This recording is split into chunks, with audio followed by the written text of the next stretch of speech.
Hello दोस्तों, नमस्ते, प्रणाम आप सभी का दर्शक को हमारा और हमारे यूट्यूब चैनल अवधि गीत 42 पे, अवधि गीत 4149 पे 42 भी एक चैनल है। और हमारा गीत कैसे लगे, लाइक शेयर सब्सक्राइब करना, कमेंट में बताना।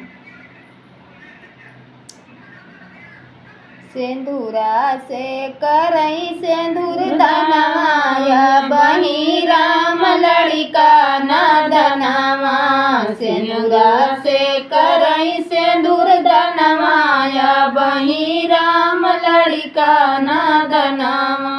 लड़िका नादान राम गईले बाग में। लड़िका नादान राम गईले बाग में।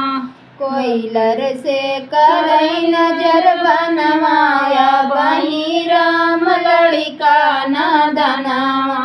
कोयलर से करई नजर बनवाया बही राम लड़िका नादनवा। सिंदूरा से करई सिंदूर दनवाया बही राम लड़िका नादनवा।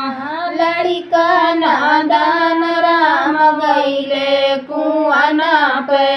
लड़िका नादान राम गईले कुआना पे। महरिनी से करई नजर बनवाया बही राम लड़िका नादनवा।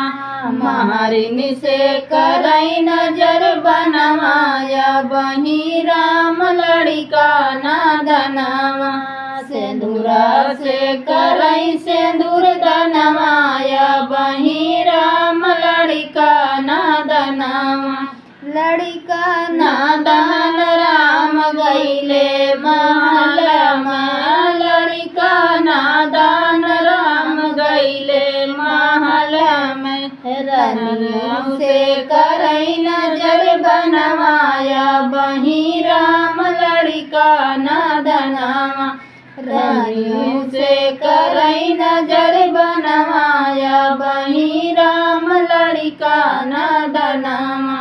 सिंदूरा से करई सिंदूर दनवाया बही राम लड़िका नादनवा।